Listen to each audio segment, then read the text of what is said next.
Bienvenidos y bienvenidas a su programa Monseñor Romero y la misión del Evangelio. Un programa que lleva dos objetivos: conocer a Monseñor Romero y estudiar la Sagrada Escritura con un juicio crítico desde la teología de la liberación. Cada día tendremos un encuentro con Monseñor Romero y con el Dios de Jesús.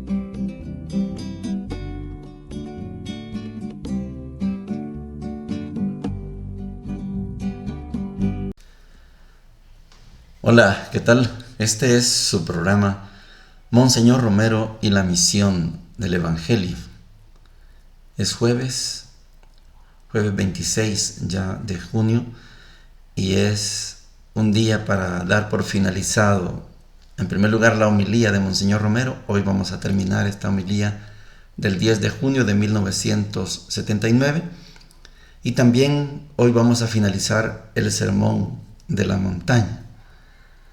Para los que hemos estado en este programa ya por bastante tiempo, saben que este programa es bastante catequético, no tanto exhortativo. Aquí no les digo conviértanse, no es esa la figura, sino es más que todo instructivo para que entendamos mejor los textos. Por eso, a la hora de hablar de Monseñor Romero, la finalidad es conocer más a Monseñor Romero. El día lunes, todavía después de tanto tiempo, uno de mis clientes que me compra plátano me dice que Monseñor era el jefe de la guerrilla, y él no sabía que yo amo a Monseñor Romero y lo divulgo. Y estaba otro amigo ahí con nosotros, y entre los dos le explicamos: no, hombre, no crea eso que le han dicho. No, es que dicen, le dije, y le empezamos a explicar, porque hay mucha gente que todavía no conoce a Monseñor Romero.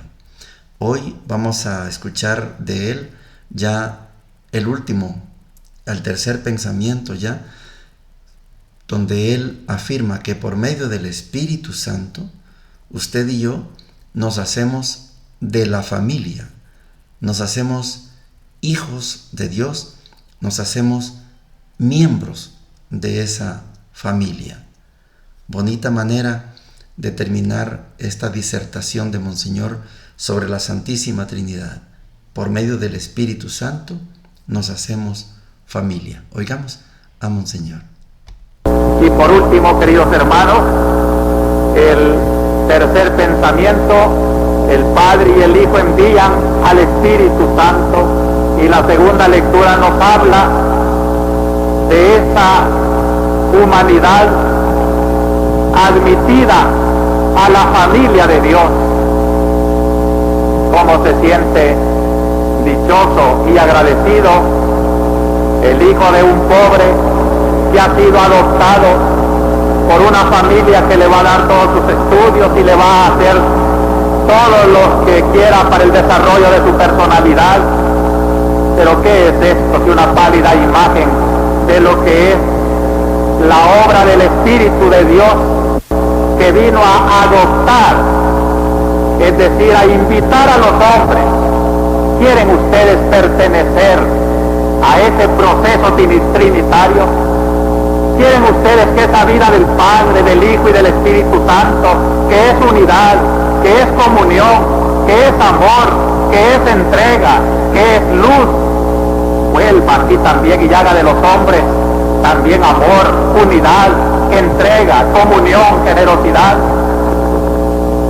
Y San Pablo lo dice hoy: dichosos los que aceptan esa invitación, los que se dejan llevar por el Espíritu de Dios, esos son hijos de Dios. Habéis recibido ese Espíritu. ¿Y qué produce en nosotros? Si por el bautismo y por vivir en gracia de Dios pertenecemos a esa familia divina, aquí están las consecuencias en la segunda lectura de hoy. Habéis recibido no un espíritu de esclavitud para recaer en el temor. Cuando vivimos un ambiente de temor, de tensión, de miedo. Tenemos que recordar esto. No habéis recibido espíritu de esclavitud, habéis recibido capacidad de ser libres, y por eso toda lucha por la libertad corresponde también a los designios de Dios, no solo en Israel, sino en la santidad del Nuevo Testamento. Un espíritu de hijos adoptivos que nos hace gritar Abba. Era la palabra aramea en lo que Cristo habló cuando le oraba al Padre. Abba quiere decir papá, Padre. Y nos enseñó también Padre nuestro. Pero cuando estamos en gracia de Dios, esto lo decimos porque el Espíritu da testimonio en el interior del hombre de que somos de verdad hijos de Dios. Nos ha adoptado, nos ha enviado la corriente de filiación divina que nos eleva, no solo en la eternidad después de nuestra muerte, sino ya aquí, el que vive en gracia de Dios. Y gracias a Dios tenemos tantos en nuestra iglesia, tantos hombres y mujeres verdaderamente santos, porque los ha engarzado Dios en su vida trinitaria. Y muchos de ellos también trabajan, y todos deben trabajar por estas justas reivindicaciones de nuestro pueblo, pero desde estas perspectivas de la vida de Dios, que le dan una sólida firmeza a nuestros ideales y a nuestras pretensiones. Y para terminar, cito un pensamiento de San Cipriano que lo recogió el concilio cuando, después de describir la obra del Padre en la iglesia, la obra del Hijo y la obra del Espíritu Santo, al sentirnos como arropados en el amor de la Santísima Trinidad, como invitados a formar parte de su familia, a elevarnos para hacer de la tierra una imagen de ese cielo hacia el cual aspiramos, termina diciendo: y así toda la iglesia, es decir, todos nosotros, aparecemos como un pueblo reunido en virtud de la unidad del Padre y del Hijo y del Espíritu Santo. Así sea.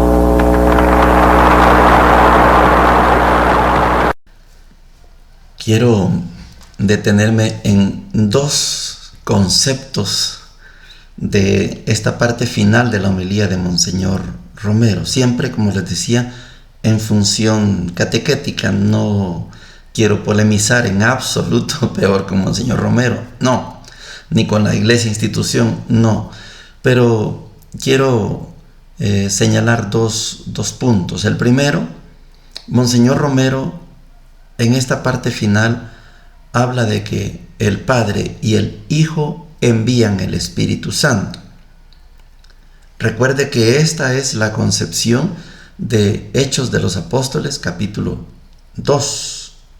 La venida del Espíritu Santo. Están ellos en el cenáculo, en Jerusalén, y se oye un ruido, un trueno, y una llama de fuego. Eso es Hechos 2. Y de ahí se desprende lo que tenemos en el credo de Nicea y Constantinopla unidos. Se llama Niceno-Constantinopolitano. Es un credo en donde dice, habla del Espíritu que procede del Padre y del Hijo. ¿Recuerda usted esa expresión? Para los que somos católicos, cuando rezamos nuestro credo, decimos: creo en el Espíritu Santo que procede del Padre y del Hijo. Esta es la concepción de Hechos capítulo 2. Yo les he comentado a ustedes que la iglesia ortodoxa, la iglesia que no es católica, ellos se separaron en el año 1050, fue la primera separación que tuvo la iglesia, año 1050, 1060, la iglesia decidió poner su centro en Constantinopla, por eso ellos son de la región del oriente, nosotros nos quedamos en Roma, es el occidente le llaman, por eso nuestra iglesia es occidental y la de ellos es iglesia oriental. Su base más grande está en Rusia, la iglesia ortodoxa. Ellos conciben el envío del Espíritu Santo más en la línea de Juan capítulo 20. Es Jesús el que les dice: reciban, insufla, reciban el Espíritu Santo. Entonces, son dos concepciones. ¿Cuál pesa más? Bueno, para la Iglesia Católica pesa más la definición extraída de Lucas, de los Hechos de los Apóstoles. Recuerde que Lucas antes era un solo libro entre el Evangelio y Hechos. Lo partieron en dos. A la primera parte le llamaron Evangelio según San Lucas y a la segunda parte le llamaron Hechos de los Apóstoles. Monseñor Romero, igual que la Iglesia institución, pone el énfasis en Hechos 2. El Espíritu Santo fue enviado por el Padre y el Hijo. Pero en Juan 20 no dice así. En Juan 20 es Jesús el que da el Espíritu. Y Jesús le dice: a quien ustedes perdonen, quedarán perdonados. A los que no perdonen, no quedarán perdonados. Les da ese poder. Es el primer aspecto. El otro es más delicado, pero igual es la versión, Monseñor maneja la versión oficial, la versión de la institución Iglesia. Pero yo me permito usar otra figura que después, Monseñor, entiendo, lo vamos a estudiar primero Dios, Monseñor Romero la corrige. Es el tema de la adopción.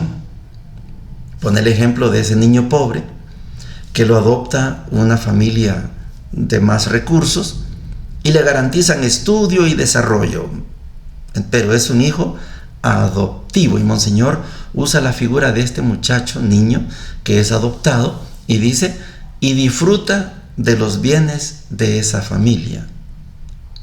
Esta es una figura que muchos la predican, San Pablo incluido, predican que somos hijos adoptivos, hijos adoptados. Fuimos adoptados por Dios. Así lo presenta Monseñor Romero en esta homilía. Pero más adelante lo vamos a estudiar, primero Dios. Esto lo corrige Monseñor Romero. Por eso yo me atrevo a decirles a ustedes que así como usamos la figura en San José no fue padre adoptivo de Jesús. Esa figura no se acepta. Se acepta la figura padre putativo. La palabra suena feo, pero significa que San José era verdaderamente padre, no padre adoptivo, verdadero padre. Es cierto que no hay semen de San José, no. Pero la figura de padre putativo significa que es verdaderamente papá. Entonces, si traemos esa figura de putativo, entonces podemos cambiar la figura de hijos adoptivos por hijos putativos. Somos verdaderamente hijos, no hijos adoptivos.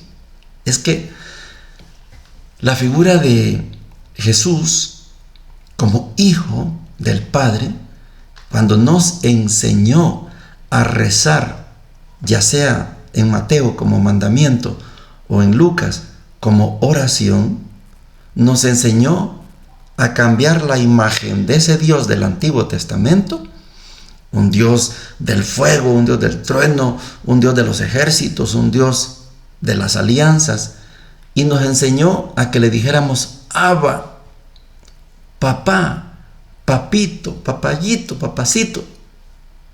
Entonces, si usamos la figura del hijo putativo, entonces no somos una especie de hijos postizos, ¿me explico? Sino verdaderamente hijos. Monseñor explica como hijos adoptivos. Sea hijos adoptivos o hijos putativos, que es la propuesta que yo extraigo, lo bueno es que por el bautismo, al recibir el Espíritu Santo, usted y yo disfrutamos de los mismos valores que tiene Dios. Dios es amor, Dios es justicia, Dios es unidad, Dios es hermandad, Dios es, y todo eso somos también nosotros. Por eso no es bueno que seamos proselitistas y que armemos discusiones porque usted es católico, porque yo soy de esta.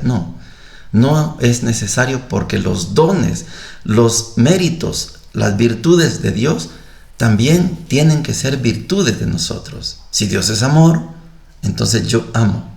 Si Dios es unidad, entonces yo uno. Si Dios es libertad, entonces yo libero y yo soy libre. Si Dios, es decir, todo lo que es Dios, somos usted y yo.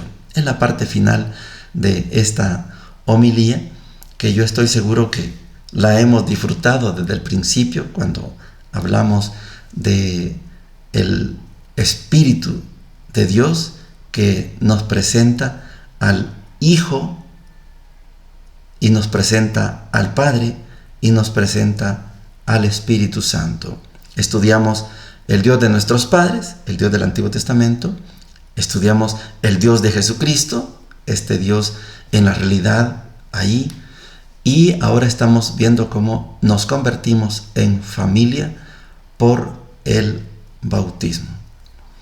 Vamos a las lecturas, porque hoy vamos a finalizar el sermón de la montaña y tenemos el capítulo 16 del Génesis, versículos del 1 al 16, y dice lo siguiente: Sarai, la esposa de Abraham, no le había dado ningún hijo, pero ella tenía una esclava egipcia llamada Agar. Sarai dijo a Abraham: ya que el Señor me impide ser madre, únete a mi esclava. Tal vez por medio de ella podré tener hijos. Y Abraham accedió al deseo de Sarai. Ya hacía 10 años que Abraham vivía en Canaán, cuando Sarai, su esposa, le dio como mujer a Agar, la esclava egipcia. Él se unió con Agar y ella concibió un hijo. Al ver que estaba embarazada, comenzó a mirar con desprecio a su dueña. Entonces Sarai dijo a Abraham: que mi afrenta recaiga sobre ti. Yo misma te entregué a mi esclava, y ahora, al ver que está embarazada, ella me mira con desprecio. El Señor sea nuestro juez, el tuyo y el mío. Abraham respondió a Sarai: puedes disponer de tu esclava, trátala como mejor te parezca. Entonces Sarai la humilló de tal manera que ella huyó de su presencia. El ángel del Señor la encontró en el desierto junto a un manantial, la fuente que está en el camino a Sur, y le preguntó: Agar, esclava de Sarai, ¿de dónde vienes y a dónde vas?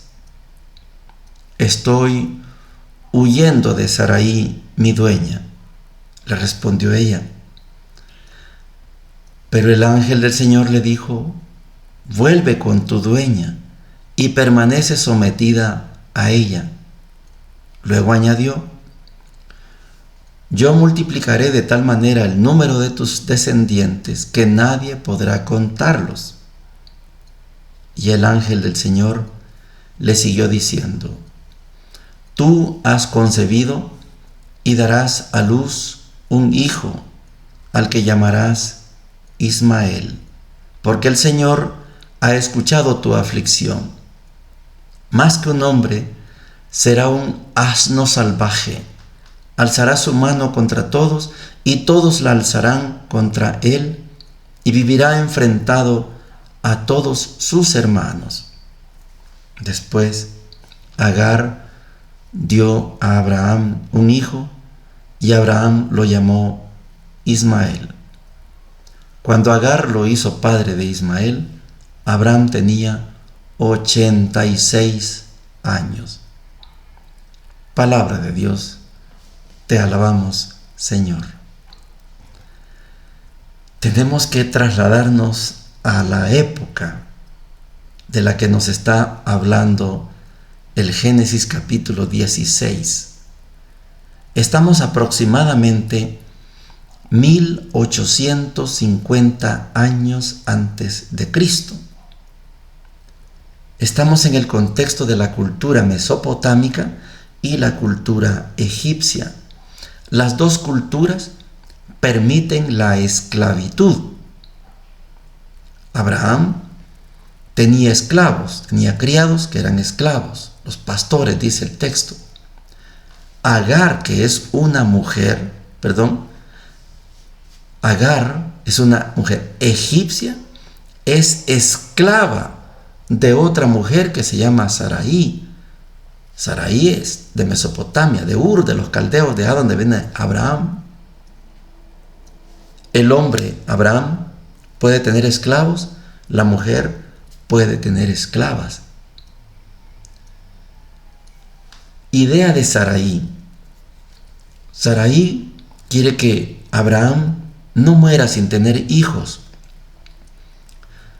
Métete con mi esclava. No es cualquier mujer, es la esclava de Sarai. Abraham acepta. Es una cultura de esclavos. Yo no puedo meterme con tus esclavos porque tus esclavos son propiedad tuya, pero si tú me das el permiso, bueno, entonces yo sí me meto con tu esclava, y logra que Agar quede embarazada. La esclava ya embarazada se siente con poder. Es lo lógico. Estoy a punto de dejar de ser esclava y en convertirme en la mujer de Abraham. Y Sarai queda en segundo plano. Sarai reclama que Dios sea nuestro juez, porque yo te la di para que tuvieras hijos, no para que fuera tu mujer. Es un conflicto que Agar lo sabe vivir. Estoy embarazada, tengo derecho de quedarme con el hombre. Es un derecho de esclava. Cuando Sarai reclama, Abraham le dice: tú dispones de tu esclava. Sarai humilla a Agar y Agar huye. Es la primera vez que huye. Veremos cómo hay una segunda vez. No da el tiempo para todo el contenido de esta lectura, pero quiero que quede bien claro que la distancia en el tiempo, 1850 años antes de Jesucristo, las culturas permiten la esclavitud. Y por eso la mujer Sarai, que tiene esclava, dispone de la esclava como un objeto. Métete con ella. Pero al quedar embarazada, Agar está dejando de ser objeto y se convierte en sujeto. Va a ser mujer de Abraham. Sarai reclama su derecho y la trata mal, humilla a la esclava. Pero en el desierto hay una revelación admirable, porque Dios ha hablado con Abraham. No le ha cambiado el nombre todavía es Abraham. Y en el desierto Dios habla con Agar, es una esclava. Pero entonces, ¿cómo es que Dios habla con el dueño, digamos? Habla con la dueña y habla con la esclava. Este es el Dios que se le apareció a Abraham. Abraham tuvo, decíamos, una teofanía, una manifestación de Dios. Ahora la tiene Agar. Agar, ¿de dónde vienes? ¿Para dónde vas? Agar se queja y Dios le hace una promesa. Tu descendencia será incontable, la misma promesa de Abraham. Vas a tener un hijo que se va a llamar Ismael. Es un burro sin dueño, burro salvaje. Me voy a detener en esto y con esto termino. Abraham es el padre común de las tres grandes religiones monoteístas: cristianismo, el judaísmo y el islam. El judaísmo y el cristianismo reconocemos como padre Abraham por medio de Isaac. Los musulmanes reconocen a Abraham por medio de Ismael.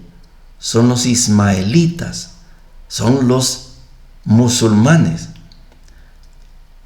Burro salvaje. Todos alzarán su mano contra él y él alzará la mano contra todos. Esta es la naturaleza descrita en Génesis de ese pueblo musulmán, completamente guerreros. Los israelitas, el pueblo de Israel, no eran guerreros, eran pastores. Poco a poco se fueron convirtiendo en guerreros. Por eso el Israel de hoy es completamente guerrero, igual o peor que el pueblo musulmán. Gracias a Dios, los cristianos y cristianas no somos guerreros. Gracias a Dios, nuestra iglesia cristiana, cualquier denominación que sea, nosotros no somos guerreros. Aquí no fabricamos bombas, no le tiramos bombas a nadie.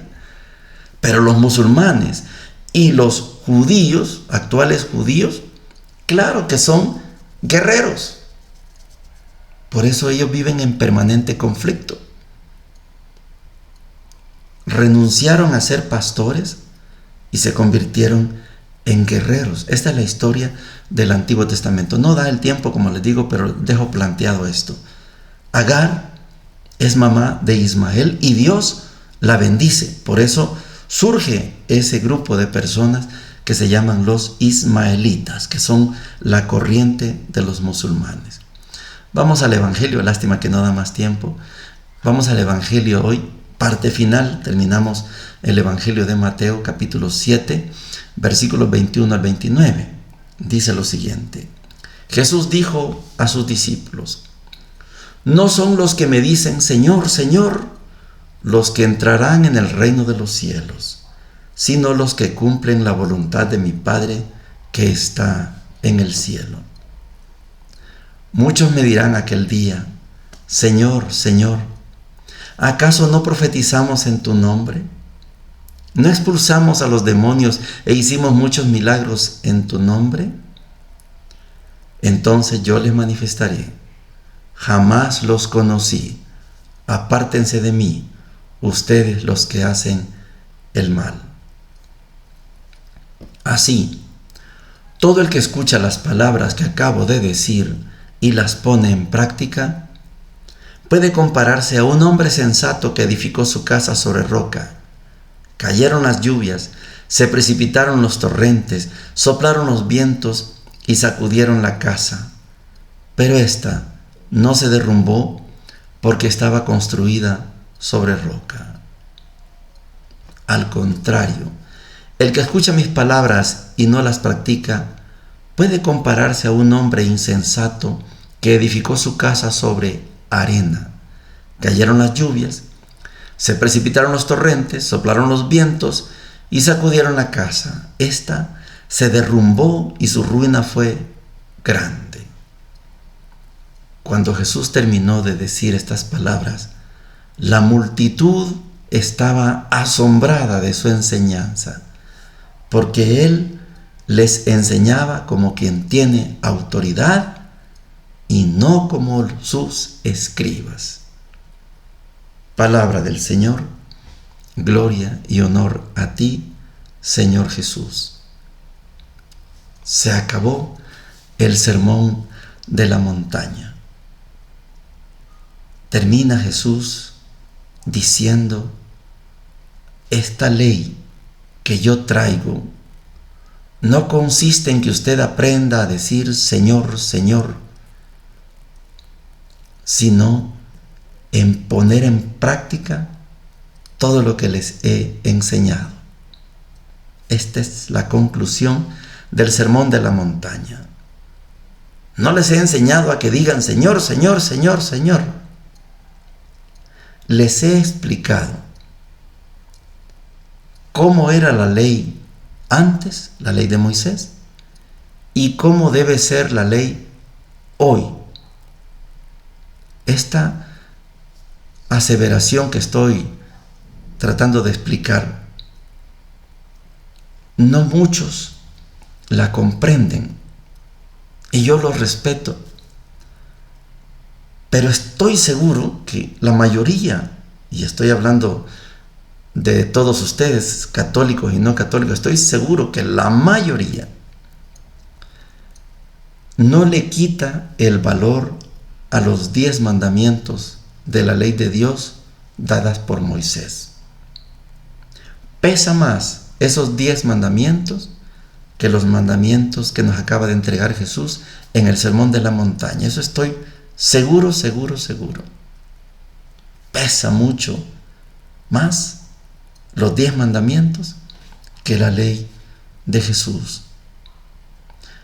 Por eso fácilmente cristianos de una denominación y cristianos de otra denominación entramos en conflicto.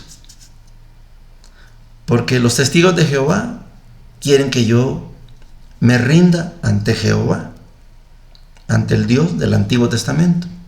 Pero yo ya crucé la frontera, yo ya estoy en el Nuevo Testamento. Los hermanos de las iglesias no católicas insisten mucho en que si está escrito, así es. Esto fue lo que les enseñó Martín Lutero. Martín Lutero se concentró en la sola escritura. No hay magisterio, no hay tradición. Él era sacerdote agustino, pero él mandó al carajo la tradición y mandó al carajo el magisterio. Que cada quien interprete la palabra de Dios como Dios se lo permita. Libre albedrío, tiene libre interpretación. Entonces, como son fundamentalistas, aquí dice, mire, entonces así tiene que ser. Allá en Éxodo 20 dice, no tendrás imágenes. Ya vio, aquí dice, no tendrás imágenes. Y ustedes tienen imágenes, son idólatras. Porque así dice aquí dice, no tendrás imágenes. Siga leyendo. No te postrarás ante esos dioses. La Virgen María no es diosa. Monseñor Romero no es Dios. Yo me hinco ante ellos porque no son Dios. Si yo considero que María es diosa, soy idólatra.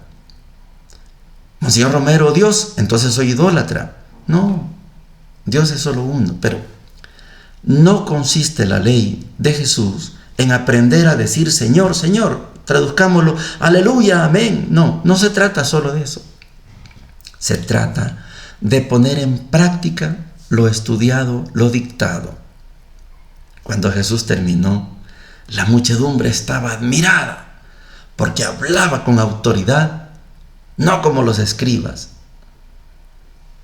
Es que Mateo presenta a Jesús como el nuevo Moisés. Y si es un nuevo Moisés, trae una nueva ley.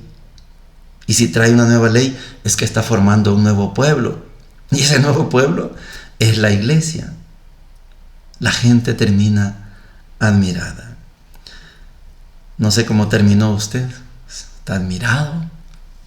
¿O le da igual? Esto ya lo sabía. Pero el Sermón de la Montaña ha terminado.